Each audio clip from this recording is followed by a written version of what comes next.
1000 मजदूरों की मेहनत से 11 साल में बना 125 फीट ऊंचा यह मंदिर उत्तर प्रदेश के मथुरा जिले के पास वृंदावन में स्थित है।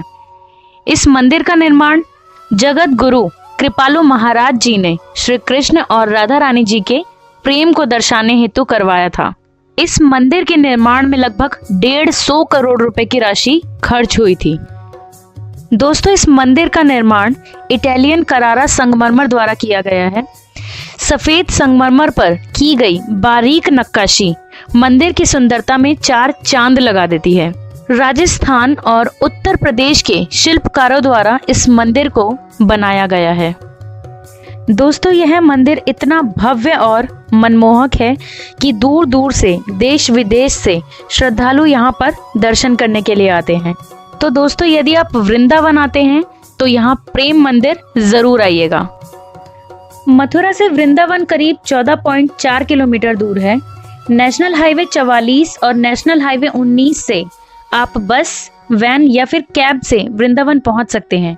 दोस्तों, आप अपनी कार से भी वृंदावन आ सकते हैं और यहाँ पर पार्किंग की सुविधाएं उपलब्ध हैं। इस प्रेम मंदिर के पास ही पार्किंग की सुविधा उपलब्ध है। यहाँ आप अपने गाड़ी को पार्क कर सकते हैं। अगर आप बस से आ रहे हैं तो यहाँ बस को पार्क करने की भी व्यवस्था उपलब्ध है। देश के अनेक शहरों से मथुरा के लिए लगातार बसें और ट्रेनें चलती रहती हैं और यहाँ के प्रमुख 2 रेलवे स्टेशन हैं, मथुरा जंक्शन और मथुरा कैंट। और आप जब यहाँ मथुरा स्टेशन पहुँच जाते हैं तो आप यहाँ से वृंदावन पहुँच सकते हैं किसी भी वाहन द्वारा। प्रेम मंदिर की टाइमिंग्स यानी समय की बात की जाए तो यह मंदिर प्रतिदिन सुबह 5:30 बजे से रात्रि 8:30 बजे तक खुला रहता है। दर्शन करने का समय सुबह 5:30 बजे से दोपहर 12 बजे तक और शाम 4:30 बजे से रात 8:30 बजे तक का रहता है।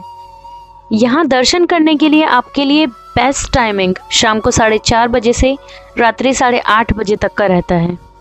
एक ज़रूरी बात कि यहाँ पर आपको सभी मंदिरों के दर्शन करने के लिए यहाँ रिक्शा करना पड़ता है, क्योंकि कार जनरली यहाँ अलाउड नहीं होती है सभी मंदिर के दर्शन करने के लिए। तो अगर आप अपनी कार से आए हैं तो उसको अपने जहाँ भी आप स्टे करेंगे, जहाँ भी आप रहेंगे, ठहरेंगे, वहाँ पर आप पार्क कर दीजिए और वहाँ से आप अपना रिक्शा ले सकते हैं और सभी मंदिरों के दर्शन कर सकते हैं।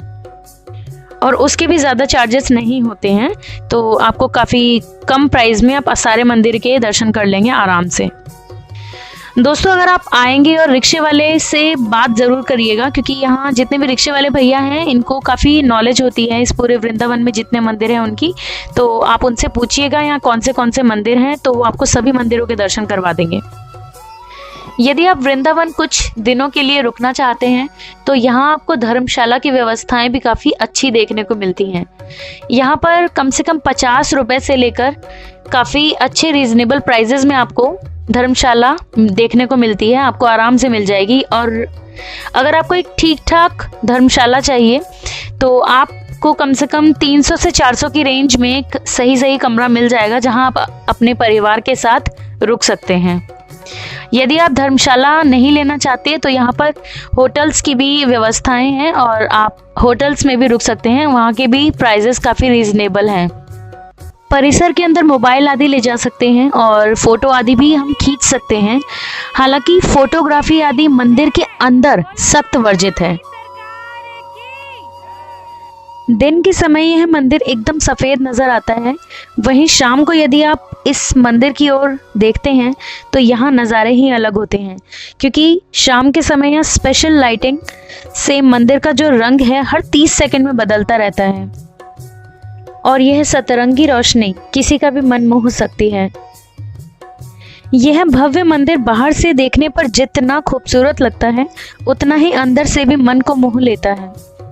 इस मंदिर की खूबसूरती को देखने के लिए रोज हजारों लोगों की भीड़ यहाँ पर पहुँचती है और भक्ति भाव में डूबे हुए सभी भक्त सीता राम और राधे राधे बोले बिना रह ही नहीं पाते। यहाँ श्री कृष्ण द्वारा की गई सभी लीलाओं की झांकियाँ आपको देखने को मिल जाती हैं। यहाँ श्री कृष्ण और राधा जी की मनोहर झांकियाँ श्री गोवर्धन धारण लीला, कालिया नाग दमन लीला, झूलन लीलाएं बहुत ही अच्छे तरह से दिखाई गई हैं। यह म्यूजिकल फाउंटेन शो मंदिर की सबसे प्रभावशाली विशेषताओं में से एक है। यह हर शाम 7:30 बजे से 8 बजे तक और सर्दियों के दौरान शाम 7 बजे से 7:30 बजे तक आयोजित किया जाता है। दोस्तों, अगर आप वीडियो में यहाँ तक मेरे साथ पहुँच ही गए हैं तो आप मुझे ये कमेंट सेक्शन में ज़रूर बताइएगा कि आपको यह मंदिर कैसा लगा और यहाँ आपको सबसे अच्छी बात क्या लगी। और मैं आपसे यह गुजारिश करना चाहती हूँ कि यदि आप वृंदावन आए तो आप अपने मोबाइल का और काफ़ी चश्मे वगैरह का ध्यान रखें, क्योंकि यहाँ काफ़ी सारे बंदर भी हैं तो वो आपसे छीन लेते हैं। इस बारे में मैं आपको नेक्स्ट वीडियो में ज़रूर बताऊँगी, लेकिन आप थोड़ा ध्यान रखिएगा इस बात का और मुझे कमेंट करना बिल्कुल मत भूलिएगा। हमारे वीडियो को लाइक करिएगा अगर आपको पसंद आया है तो, और हमारे चैनल को सब्सक्राइब भी ज़रूर कीजिएगा ताकि आने वाली वीडियोज़ जब भी मैं अपने चैनल पर पोस्ट करूं तो आपको जल्दी से उसका नोटिफिकेशन मिल सके। धन्यवाद। राधे राधे दोस्तों।